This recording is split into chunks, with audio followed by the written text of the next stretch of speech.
acerca de ¿alguien recuerda? A los que estuvieron, ¿ok? Los que no estuvieron, yo sé que no, pero ¿alguien recuerda de qué hablamos cuando estuve con ustedes en la enseñanza? Bueno, no se preocupe, tocamos el punto acerca de la iglesia del Señor. ¿Se recuerdan? La iglesia del Señor. Entonces, solamente voy a tocar un poquito el principio para que ustedes recuerden la enseñanza de lo que hablamos. Entonces, hablamos acerca de la iglesia del Señor. Comuniqué que la iglesia del Señor no estaba establecida en el Antiguo Testamento. Hablamos acerca de la iglesia del Señor, se inició en el Nuevo Testamento. ¿Por qué? Porque Jesucristo dijo, Él prometió que iba a fundar su iglesia. Entonces, antes en el Antiguo Testamento, enseñé que el pueblo del Señor era conocido como el pueblo del Señor, no era la iglesia del Señor, era el remanente, se conocía el pueblo de Dios. Y Dios hablaba a su pueblo a través de profetas, hablaba al pueblo a través de jueces y de reyes, pero Dios siempre estuvo cuidando a su pueblo, a su remanente. Entonces, para el tiempo de Jesús, el plan cambió. Dios diseñó y Jesús dijo que iba a establecer su iglesia. Entonces, escribí lo que es la palabra iglesia en el idioma original y hice un poquito de énfasis acerca de cómo antes se usaba esta palabra. No sé si ustedes recuerdan, la voy a escribir otra vez. La palabra que escribí fue esta: iglesia. Entonces, hablé un poquito acerca de esta palabra. Cuando alguien escuchaba esta palabra en el idioma original, el hebreo, era que se refería a una reunión. Eran líderes de gobierno que se iban a reunir para tratar un asunto importante. Entonces, siempre que decían iglesia en el idioma original, era que iba a haber una reunión, ahí iban a ser convocados para reunirse. No, hablé acerca en el Nuevo Testamento, cuando la palabra nos muestra la misma manera de que se usa esta palabra en el idioma original, ya no era para una reunión de líderes, ya era para una reunión de hombres y mujeres de Dios, ya después del Señor Jesús. Entonces, esta palabra vino a cambiar cuando Jesús establece su iglesia y los creyentes comienzan a tener sus reuniones. Y ya cuando se escuchaba esta palabra, ya había perdido el sentido de reunión de líderes de gobierno. Ya ahora los creyentes sabían que era una reunión de hombres de Dios y mujeres de Dios. Entonces, la palabra iglesia, que hoy conocemos nosotros como iglesia,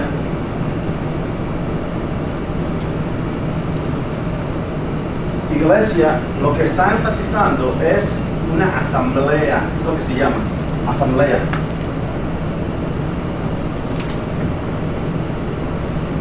Asamblea.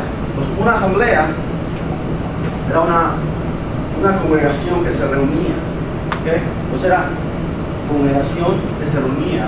Hoy conocemos nosotros como iglesia. Eso lo enfaticé en las días pasadas. Nos hablamos acerca de qué espera Jesús de su iglesia. Entonces, vamos a 1 Corintios 12 para que veamos un poquito acerca de qué dijo. Por favor, 1 Corintios 12. Alguien Romanos 12:5 y alguien Efesios 2:15, por favor, si alguien lo tiene por ahí. 1 Corintios 12.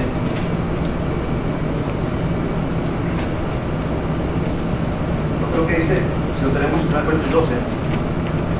Pablo escribe a la iglesia, habla acerca de los dones espirituales. Pablo dice, porque así como el cuerpo es uno y tiene muchos miembros, pero todos los miembros del cuerpo, siendo muchos, son un solo cuerpo, así también Cristo.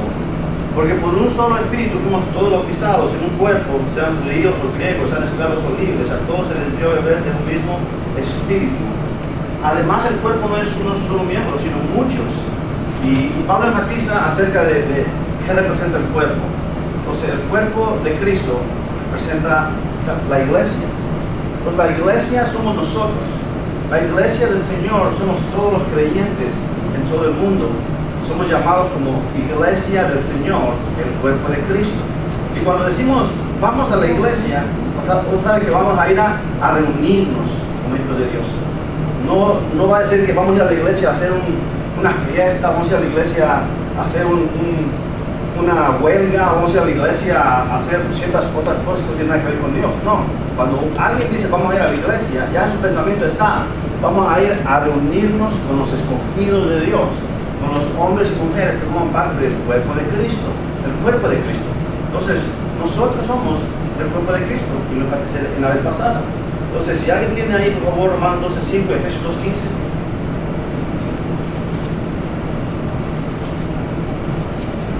Romanos 12:5. Así nosotros, siendo muchos, somos un cuerpo en Cristo y todos miembros los unos de los otros. Amén.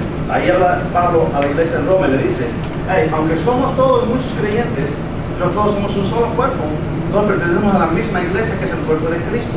Siendo muchos, somos un solo cuerpo. Efesios 2:15.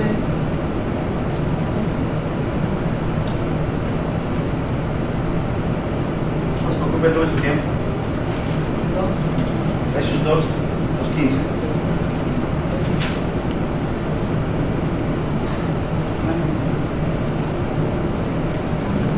Me olvidaron mi bien.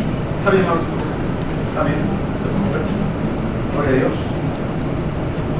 Efesios 2:15. Ahí lo tiene por ahí.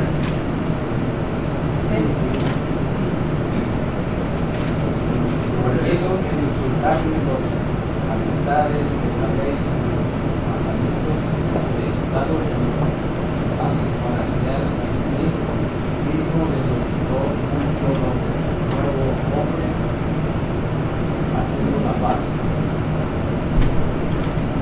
Jesús, la palabra enseña, Pablo expresa que Jesús, a través de la obra redentora, quitó toda enemistad que había, quitó toda diferencia que había, judíos, griegos, quitó toda diferencia que había, gentiles.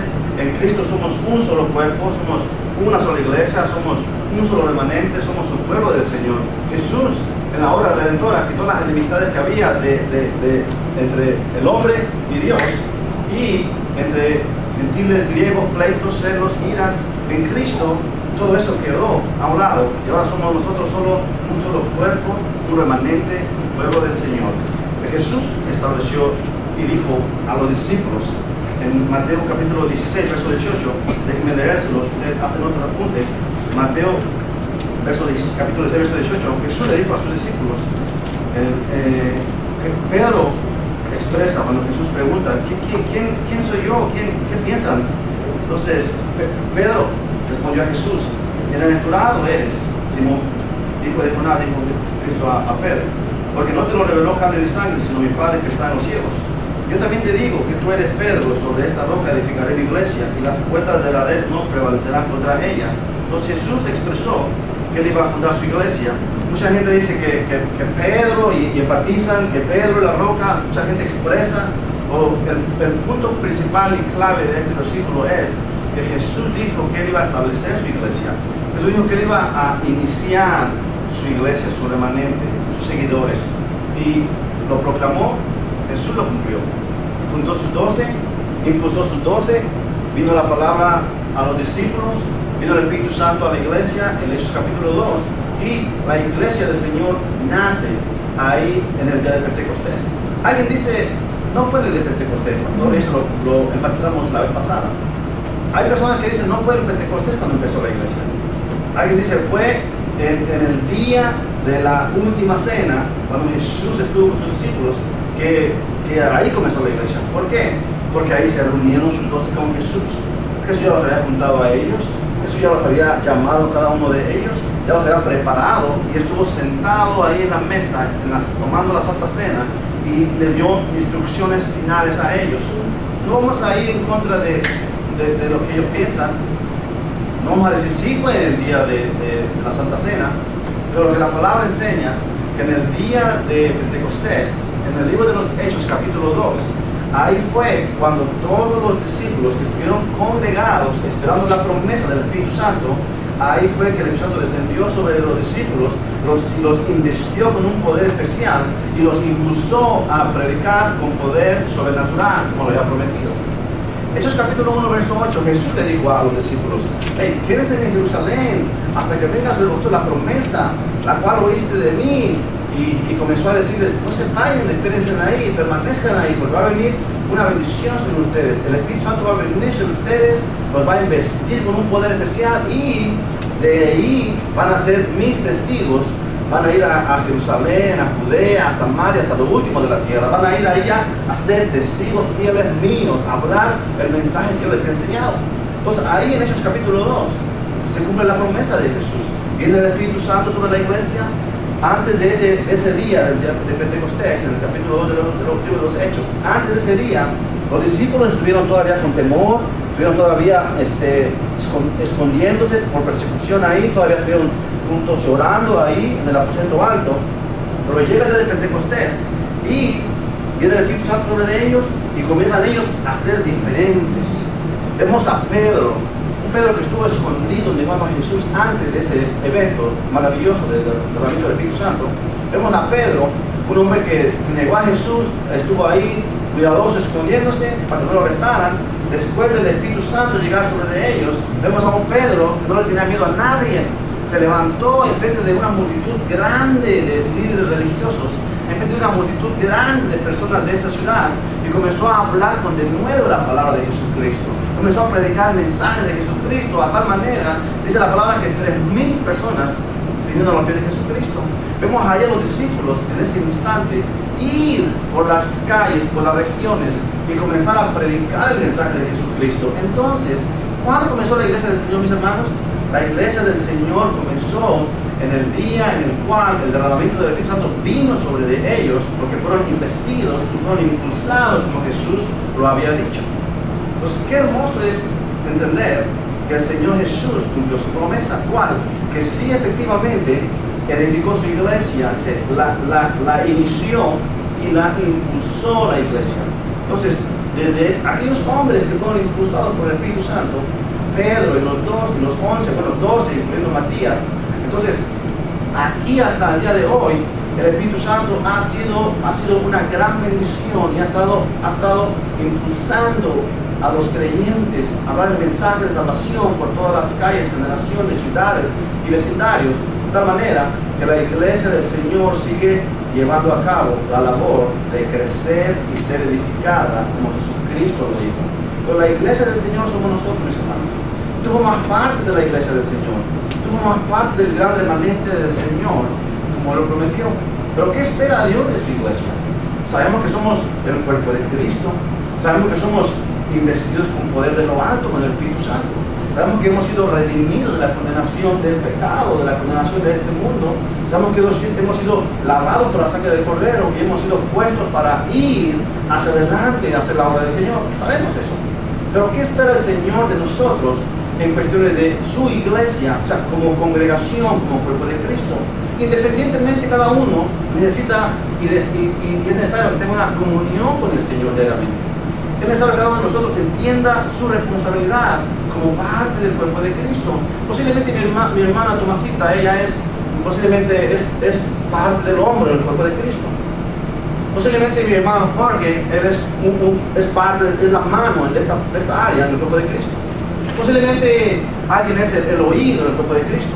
Posiblemente alguien es el ojo. Pero todos nosotros formamos parte del cuerpo. Y como parte del cuerpo tenemos que saber nuestra responsabilidad. Entonces la responsabilidad de Pilar ante los ojos de Dios va a ser diferente completamente que la de Tamara ante los ojos de Dios. Porque ellas fueron llamadas como hijas de Dios. Y Dios dio a ellas la bendición de poder identificarse con su Creador directamente para reconocer para qué me llamaste, Señor, a mí. ¿Para qué me escogiste, Señor? ¿Cuál es la función dentro del cuerpo de Cristo? ¿Qué es mi función como hija tuya? Igual en Caín, en Juan, en cada uno de nosotros, cada uno individualmente necesita conocer su responsabilidad delante de Dios, identificarse con el llamado que Dios tiene para cada uno. Pero como congregación, como cuerpo de Cristo, cuando nos reunimos, hay cosas que Dios espera de su iglesia que hagamos como congregación. Cosas que Dios espera que hagamos como iglesia, que nos identifiquemos como iglesia. Hay muchas iglesias en la ciudad, hay muchas iglesias en los estados, pero como iglesia, Árbol de Vida, nosotros formamos parte del cuerpo de Cristo. Y posiblemente, hermanos, véanlo de esta manera, como iglesia, Árbol de Vida, posiblemente somos el oído en el cuerpo de Cristo, O posiblemente somos la mano o el brazo del cuerpo de Cristo. O posiblemente somos nosotros un ojo o el pie en el cuerpo de Cristo. No sabemos qué parte o qué función tomamos como iglesia, pero lo que sí entendemos es que somos llamados a ser parte del cuerpo de Cristo como congregación y tenemos que conocer nuestras responsabilidades como iglesia. Escuchen. ¿Qué es lo que Dios espera de su iglesia? Y enfatizó un poquito la vez pasada, si usted recuerda. ¿Qué es lo que Dios espera como iglesia en el día de hoy, como nosotros somos escogidos?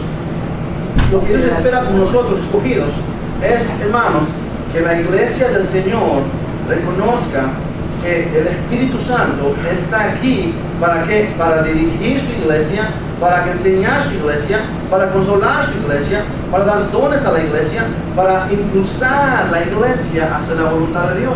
Esa es la cosa número uno que la iglesia tiene que entender. ¿Cuál?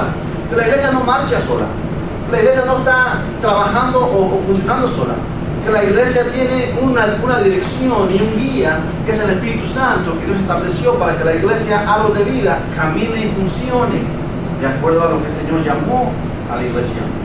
Que la iglesia entienda que el Espíritu Santo es el maestro, es el guía, porque para eso fue enviado el Espíritu Santo.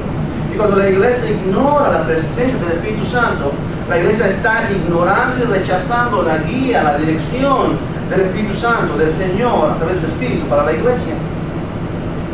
Otra cosa que la iglesia necesita entender hoy en día, ¿cuál? Que cuando nos reunimos como iglesia, nos reunimos con el propósito importante de adorar y presentarnos delante del Señor para reverenciarle y honrarle. Si puede tener un papel, mi hermano, servilleta para limpiar aquí. Si usted no entiende la razón por la cual se reúne a la iglesia los domingos, nos reunimos, tiene que empezar a entender, porque las enseñanzas de los domingos a la escuela dominical, vamos a hablar acerca de doctrina en la iglesia. Entonces, la iglesia del Señor, somos tú y yo, nos reunimos el día de hoy, ¿para qué? Para adorar, exaltar y glorificar el nombre del Señor.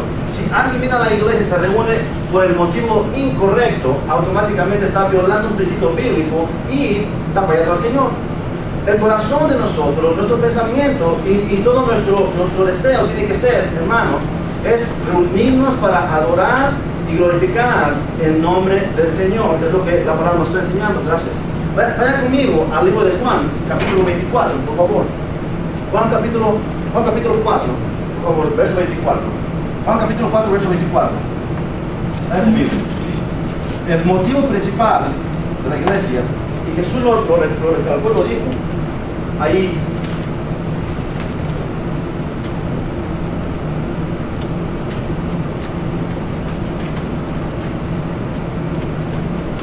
para adorar, glorificar el nombre del Señor. Adoración. ¿Qué dijo ahí Juan capítulo 4, verso 24?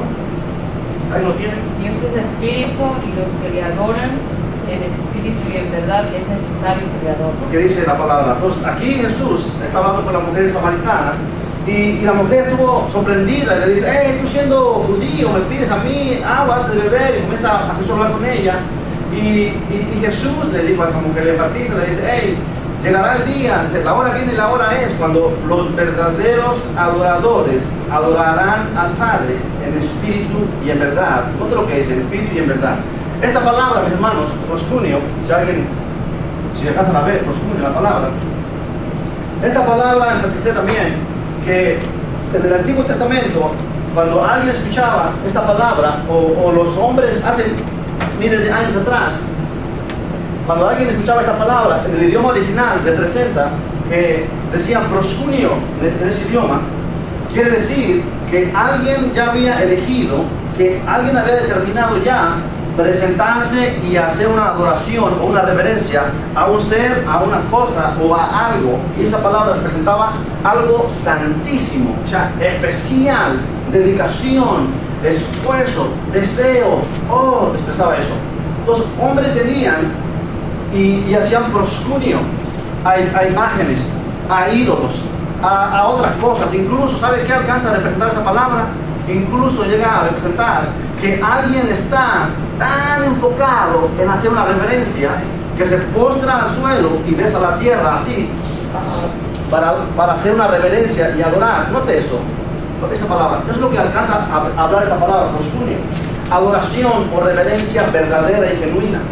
Entonces, aquí Jesús le dice a la mujer, hey, llegará la hora cuando los verdaderos adoradores adorarán a quién? Al Padre en espíritu y en verdad. ¿Qué quiere decir eso? Dice que el Padre, tales adoradores busca que le adoren. O sea, Dios busca adoradores que le adoren. Y Dios tiene su iglesia, que la llamó con propósito. ¿Para qué? Para que sea una iglesia que se identifica con Él y hace su voluntad. ¿Por qué no la iglesia adora al Señor con todo su corazón? Y no solamente enfatizar el proscunio hacia ese límite, pero ¿por qué no enfatizar en espíritu y en verdad? Quiere decir que cuando la iglesia se reúne para honrar a Dios, en el día de honrar a Dios, tiene que ser con su pensamiento todo completo de que va a venir al lugar santo donde la presencia de Dios se manifiesta. Va a tener que rendirse completamente, va a someter sus emociones y sus pensamientos de tal manera que de verdad expresa una adoración verdadera y genuina. Es lo que Dios busca, que la iglesia se congregue con el propósito principal de reconocerle a Él y de adorarle y de exaltarle como nuestro Dios. Cuando dice aquí en espíritu y en verdad, en espíritu enfoca tres cosas. ¿Cuáles? Déjenme decirle. En espíritu incluye tres cosas. ¿Cuál? La número uno, la adoración puede y debe efectuarse en cualquier lugar y en todo lugar, puesto que lo espiritual no está confinado a lugar, tiempo determinado o espacio. Quiere decir que el verdadero adorador va a adorar a Dios donde sea, donde sea. En la iglesia va a reverenciarle a Dios. En su casa va a adorar a Dios. En el trabajo, en el tiempo de adoración, ahí en el lonche está orando y adorándole, va a ser en espíritu. Quiere decir, completamente postrado en reverencia a Dios. La primera cosa que enfatiza el espíritu. La segunda cosa es, cuando dice el espíritu, quiere decir que la adoración proviene del espíritu del hombre, según Hebreos 4:12, que no es un rito superficial. La adoración verdadera viene de lo más adentro del ser humano, de su espíritu. Tiene que estar rendido su espíritu, su interior completamente a su Creador para poder expresar ese agradecimiento y adoración. Porque si es superficial solamente por fuera, no va a llegar ni arriba del techo la adoración que no es verdadera o sincera. O que es superficial por encima, que podemos postrarnos donde sea, nomás para que la gente nos vea, o para que la gente diga, wow, mira esa hermana cómo adora a Dios, o ese hermano cómo adora a Dios. Pero es superficial, porque por dentro no hay nada de sinceridad o de sencillez.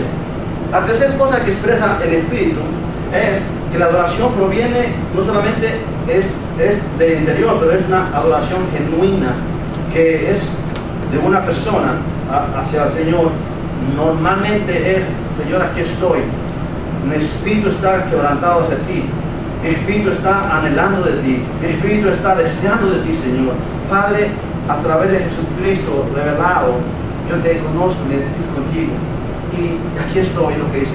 Tres cosas expresa el Espíritu, cuando dice adorar el Espíritu. Y cuando dice adorar en verdad, quiere decir que la iglesia tiene que adorar sin fingimiento, sin hipocresías, sin pretensiones. Quiere decir que la adoración debe ser sincera. ¿Por qué? Porque Dios aborrece la adoración insincera. Vaya conmigo a Isaías capítulo 1, verso 17. Alguien busque Malaquías 1, 7, 14 y voy a Mateo 15, 8, 9, yo corriendo. Si alguien, por favor, comience Isaías 1, 10 al 17.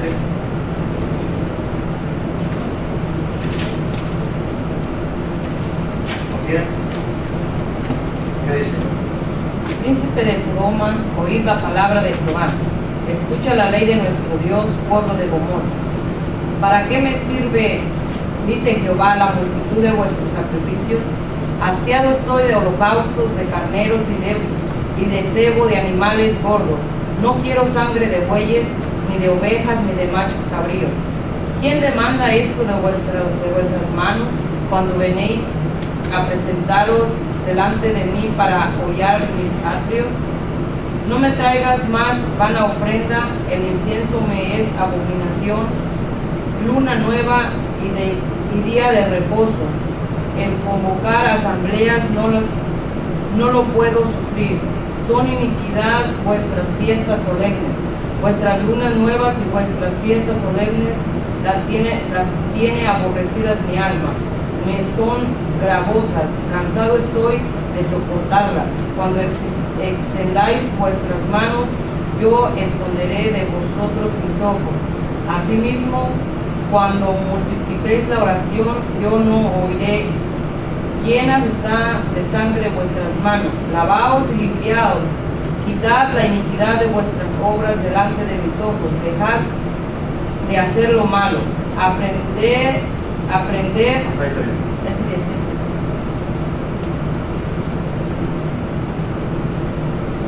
Dios habla a su pueblo a través de Isaías y le dice: la adoración falsa la aborrezco, la adoración insincera la aborrezco. Dios dice a Isaías: mira la fotografía que tengo de mi pueblo, se presentan delante de mí con ofrendas falsas, con ofrendas de hipocresía, con ofrendas no verdaderas, se presentan delante de mí con manos inicuas, manos pecadoras, se presentan delante de mí con ofrendas que no me agrada, dice. Entonces Dios está diciendo a través de Isaías a su pueblo: así no a mi pueblo. ¿Qué piensas que dice el Señor de la iglesia el día de hoy? ¿Tú crees que pasaron miles de años y Dios ya cambió o ya está tan viejito que decimos ya no puede oír bien, no puede ver bien? No, Dios es el mismo ayer, hoy y siempre. Amén. Así como vio a su pueblo de esa manera, como se presentaba en el altar, así mira al pueblo del día de hoy como se presenta en el altar. Así Dios cuando miró a él dijo: Isaías, mira mi pueblo, la aborrezco, me hace sentir mal. ¿Cómo se siente el Señor el día de hoy cuando la iglesia se presenta delante de él con la adoración que no es sincera? Nos conoce perfectamente. Y mira Malaquías, habla exactamente a los ministros, a los hombres de la casa del Señor. ¿Si lo tiene alguien?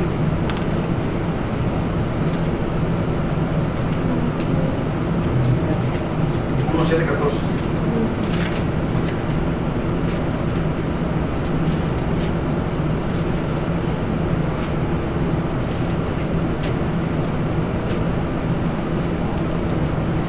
El Señor es el mismo ayer, hoy y siempre. El Señor es fiel.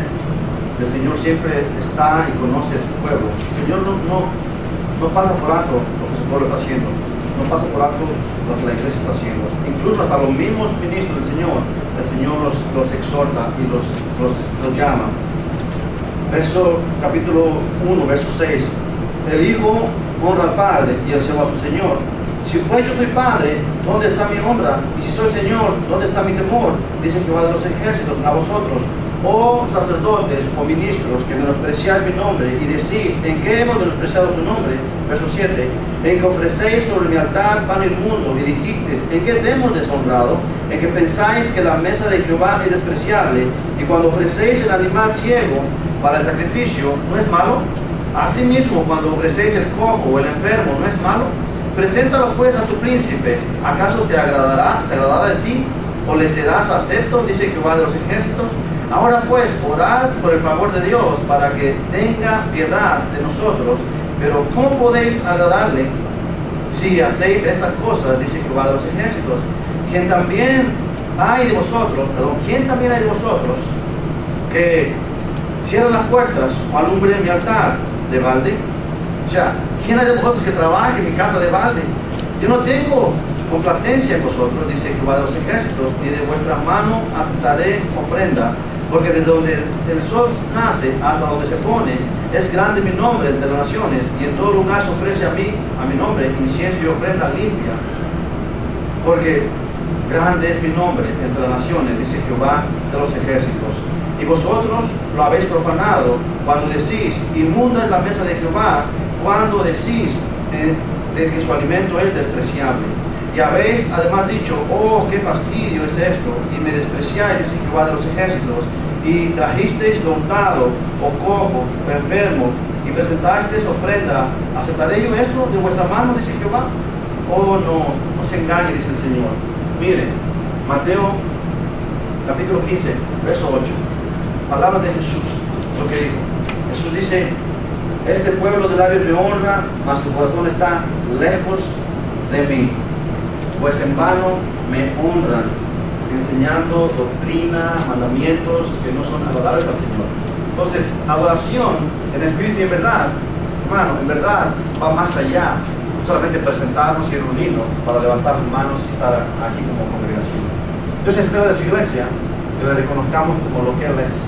Porque dice: aún mis ministros de los altares, aún me presentan ofrenda, aún Jesús está diciendo a sus discípulos, este pueblo conozco, el corazón está conmigo, el labios ahí está presente, pero el corazón no está conmigo.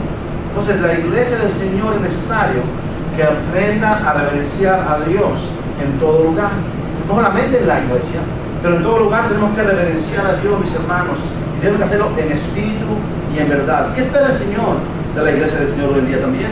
El Señor espera que la iglesia del Señor sea una iglesia de la palabra. ¿Por qué? Porque desde el principio de la iglesia primitiva, la iglesia le dio la importancia a la doctrina, es decir, la enseñanza de la palabra. ¿Por qué es importante la palabra? Entonces, Dios espera que su iglesia, cuando se reúna, sea una iglesia que está buscando la palabra todo el tiempo. No solamente una iglesia que se reúna para hacer reuniones o hacer eventos, pero una iglesia que esté buscando el alimento espiritual. ¿Por qué? Porque esa es nuestra base sólida del principio. Mira Hechos capítulo 2. Hechos capítulo 2. Lucas escribe a Teófilo y le dice, mira, ¿cómo es la iglesia? ¿Cómo el Señor está impulsando su iglesia? Lucas capítulo 2, verso 42, es lo que dice. ¿Por qué es importante la palabra? Porque desde el principio de los tiempos, la iglesia le dio importancia a la palabra. Verso 42, dice, verso 41, así que los que recibieron su palabra fueron bautizados, se añadieron aquel día como 3,000 personas. Y perseveraban en la doctrina de los apóstoles, lo que dice, perseveraban en la doctrina, en la enseñanza de la palabra. La enseñanza es importante, mis hermanos. ¿Por qué? Porque a través de la palabra de Dios podemos nosotros tener crecimiento espiritual. A través de la enseñanza de la palabra de Dios podemos nosotros conocer el propósito de Dios para nuestra vida. A través de la palabra de Dios podemos obtener sabiduría, conocimiento para hacerle frente a nuestro adversario. A través de la palabra de Dios que aprendemos, nosotros reconocemos los dones, el llamado de Dios para nuestra vida. A través de la palabra, de la enseñanza que aprendemos nosotros en la iglesia, podemos nosotros ejercitar los músculos espirituales y podemos organizar eventos de alcance afuera, individualmente y como iglesia. A través de la palabra de Dios crecemos espiritualmente como iglesia, hermanos. Hay muchos versículos que podemos ver. El capítulo 11 del libro de Hechos, ahí, vaya conmigo, a la vuelta de soja. El capítulo 11 del libro de los Hechos, mira lo que dice la palabra, capítulo 11, verso 26. La palabra nos está diciendo, ¿qué hace la iglesia del Señor? Verso 25 dice, después fue Bernabé a Tarso para buscar a Saulo, y hallándole le trajo a Antioquía. Y se congregaron ahí todo un año con la iglesia y enseñaron a mucha gente, y a los discípulos se les llamó cristianos por primera vez en Antioquía. Aquí está Pablo y Bernabé, y esa es la palabra que Pedro acabó de hablar, lo que Dios hizo a través de él. Pablo y Saulo llegan allá a Antioquía, pero no fueron ellos los que ministraban la palabra. Dice que había unos cristianos que predicaron antes de que ellos llegaran ahí la palabra. El pueblo escuchó la palabra de los labios de esos creyentes, no menciono los nombres de ellos, pero después llega Bernabé y Saulo, dice, se quedan en ese lugar por un año y comienzan a hacer fiestas y celebraciones. No, comienzan a enseñar la palabra a esos pueblos. ¿Por qué? Porque cuando una persona viene a los pies de Jesucristo, es necesario que esa persona comience a conocer quién es Dios, cómo es Dios, qué espera Dios de nosotros, quiénes somos nosotros en Cristo, qué es el Espíritu Santo. Comienza a conocer la doctrina y la enseñanza de la palabra. De esa manera crece el hombre y la mujer de Dios, crece en conocimiento de la iglesia del Señor. Pablo y Bernabé se quedaron ahí un año enseñando ¿qué? La palabra de Dios. Y si vamos a más versículos, la palabra es importante para edificar el cuerpo de Cristo. Segunda de Tesalonicenses, capítulo 2, verso 15, la palabra dice, por favor, la palabra es importante. Segunda de Tesalonicenses, capítulo 2, verso 15, ve lo que dice. Dice, así que hermanos, estad firmes y retener la doctrina es enseñanza que habéis aprendido, sea por palabra o por carta nuestra. Y el mismo Jesucristo, Señor nuestro, Dios nuestro Padre, el cual nos amó y nos dio consolación eterna y buena esperanza por gracia conforme vuestros corazones os confirmen toda la buena palabra y obra, dice el apóstol Pablo. Es importante la enseñanza, hermano. Toda la iglesia del Señor tiene que buscar la palabra. Cuando se reúne para la palabra, cuando estamos en nuestra casa, buscar la palabra, alimento espiritual. En todo momento tenemos que ser hombres y mujeres de la palabra de Dios. ¿Para qué? Para que podamos crecer espiritualmente y podamos entender el llamado.